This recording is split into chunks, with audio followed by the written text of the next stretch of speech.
Hey you guys, welcome back to my channel. So today I'm going to be doing a video on natural hair do's and don'ts. So these are basically going to be natural hair care tips for anybody out there that feel like they're stuck with growing their natural hair, or they feel like they, pretty much hit a plateau and they can't grow their hair past a certain length. So you guys know I've been natural for about almost 2 years now. I did my big shop back in September of 2016. So I started literally from like a few inches long 2 years ago, and now my length has grown a lot.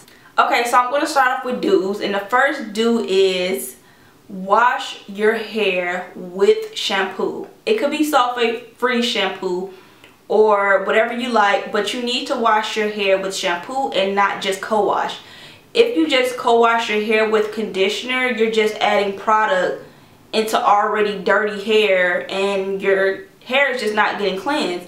And if you don't cleanse your hair properly, you're putting product back into hair that already has product in it. It's going to leave your hair with a lot of product buildup on it, and those strands are going to become weak, brittle, and frizzy, and you'll start to experience shedding and breakage.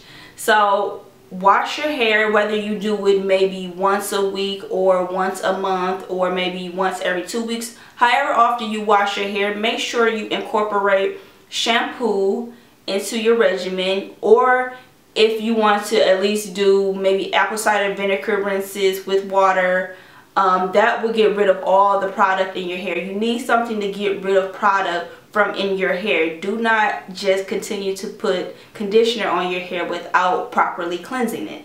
Okay, so number 2 is follow a routine. You need a routine for your natural hair because you don't want to be all over the place causing breakage or damage to your hair. So make sure you don't have to be perfect with your routine. I'm never perfect with my routine. I just know what I need to do to my hair on a consistent basis. So that's why I'm telling you guys to make sure you follow your specific routine. Do not follow anybody else's, because everybody's hair is different. Do not follow my routine. Do not follow your favorite YouTuber routine. You need to specifically know what works for you. And if washing your hair once a month works for you, then do it. If washing your hair once a week or every 2 weeks works for you, then do it. Do not follow anyone else's routine. Follow what works for you. Okay, moving on to number 3. Now, believe it or not, it's 2018 and people are not deep conditioning their hair. Trust me, I talk to my friends and family and they do not deep condition their hair. Like, I am so shocked and surprised by this. Like, I feel like, I don't know, I feel like they're not listening to me or something. But you need to deep condition your hair every time you wash it. Now, if you choose not to do it every once in a while, that's cool. But if you're trying to grow your hair and trying to get healthy hair, you need to deep condition. At least, you're supposed to do it every time you wash your hair. Deep condition your hair. Put conditioner on your hair. Put your shower cap on and leave it on for whatever time you want to leave it on. But deep conditioning is so necessary because once you go to style your hair, you don't want to put a million products on your hair to get your hair soft and bouncy. You should have a good wash and deep condition routine so that you don't have to put all those products on your hair once you go into styling.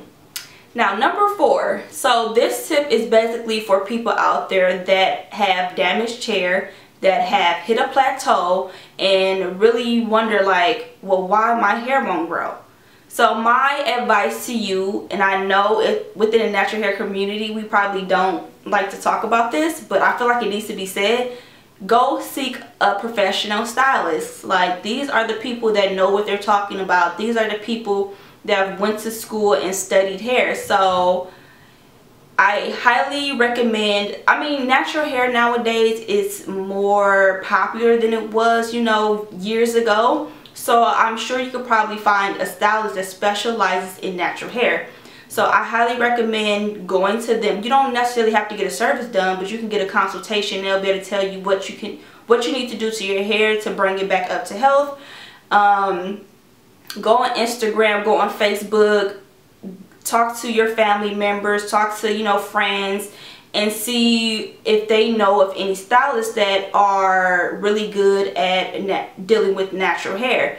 So make sure you do your research, and then go find a stylist that caters to natural hair that you think you will like, and just go get a consultation, get a feel for them. See, make sure you're looking at pictures of their previous work and see if they actually have experience in growing natural hair and all of that. Okay, so for my last do, you need to know your hair porosity. My hair porosity is like low to normal, so I know what products work for my hair. I know what products to gravitate towards more than others. So not only is this a good tip, but it'll also save you money. So you can either have low, medium, or high porosity hair, and it's very important to know which one you have. I have low porosity hair, which means that once I put things onto my hair strands, it's harder for that product to get into my hair. So I like to use looser products that are more watery, and I like to use sprays and mist on my hair because I know that those will go into my strands a lot easier. Now if you have high porosity hair, you probably have gaps and tears into your hair strands, so you might want to use thicker products, maybe like butters and heavy creams in your hair to like make sure that the product is not, the moisture is not escaping from your strands too quickly. There's a lot of videos on hair porosity on YouTube. You can just search hair porosity test and all of that to figure out what hair porosity you have. So, but high porosity hair, your hair is probably damaged from heat or from relaxers or anything like that. So it's important, because no matter what I say, no matter if you do these tips or anything, high porosity hair, damaged hair, nothing will help. You have to cut off that damaged hair. So now these are the don'ts of natural hair that you do not want to do. It's up to you, but these are my recommendations. Do not use these on your hair every single time you wash. Now, if you wash every week, that's what I mean. Do not use this every single week on your hair. Now, if you wash once a month, then it'll probably be okay, but you don't want to use those or steamers every time you wash my hair. Like I said, this is just my recommendation because that cap dried out my scalp. I was having flakes, my hair was dry, frizzy, my scalp was dry and itchy from using that thing every time I wash my hair. Okay, another don't is do not overdo protective styling.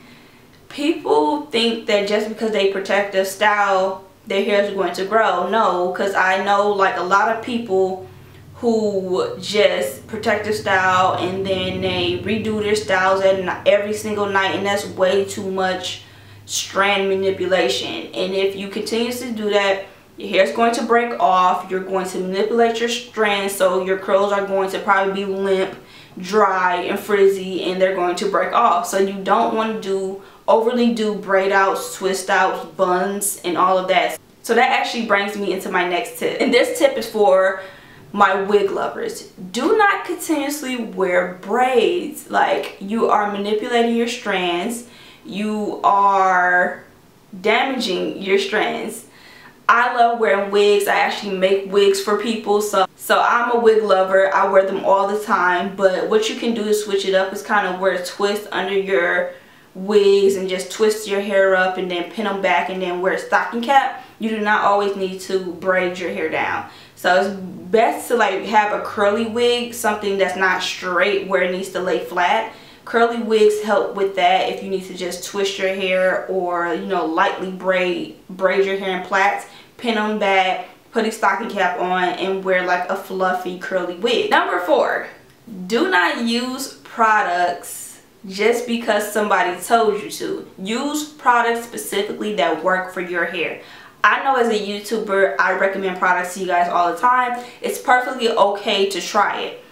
Now, do not keep using it if it doesn't work for your hair. I like to use products a few times in a few different ways to test out to see if it really works for my hair or not. Like coconut oil. My hair sometimes like it, but mostly hates it. I do not use coconut oil in my regimen anymore. My hair is just too all over the place when I use it. So everyone loves coconut oil. I do not use coconut oil on my hair. Even if somebody comes on here and say, this made my hair grow, If you try it and it does not work for you, do not continuously use that product. Okay, so this final tip goes into don'ts. This is my last tip for you guys. Do not rely on one thing to grow your hair. Like people say, oh, I'm protective styling, so that should grow my hair. Oh, I'm wearing wigs and I keep my hair braided, that should grow my hair. Oh, I don't use heat on my hair, that should grow my hair. You cannot just rely on one thing. You have to do a combination of different things to help you grow your hair. So that's my final tip. I hope you guys enjoyed this video. If you guys have any questions, make sure you leave them down in the comment section. And I thank you guys so much for tuning in, and I'll talk to you guys in my next one. Bye!